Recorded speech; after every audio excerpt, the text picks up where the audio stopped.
நீங்கள் நியூஸ் வேற, ஒப்பீனியன் வேற, செய்தி வேற, கருத்து வேறங்கிறது உங்கள் எல்லாருக்குமே தெரிய வரும்.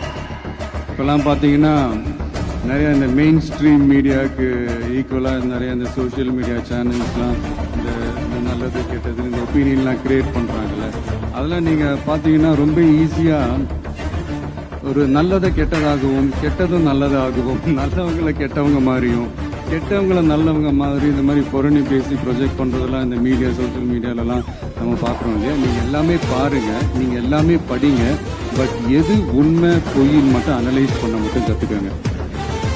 அப்போ தான் இது உண்மையிலே நம்ம நாட்டில் என்ன பிரச்சனை, நாட்டோட மக்களுக்கு என்ன பிரச்சனை, இந்த சமூக தீமைகள் பற்றிலாம் உங்களுக்கு தெரிய வரும். அது தெரிஞ்சுக்கிட்டாலே இந்த ஒரு சில அரசியல் கட்சிகள் செய்கிற இந்த பொய்யான பிரச்சாரங்களை எல்லாம் நம்பாமல்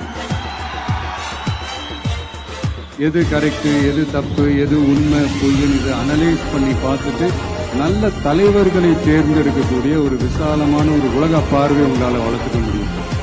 அது வந்துட்டாலே அதை விட ஒரு சிறந்த அரசியல் வேறு எதுவுமே இருக்க முடியாதுங்க. அதை விட நம்ம நாட்டோட வளர்ச்சிக்கு நீங்கள் செய்ய போகிற அந்த பங்களிப்பு வேறு எதுவுமே இருக்க முடியாது. அதனால ஒரே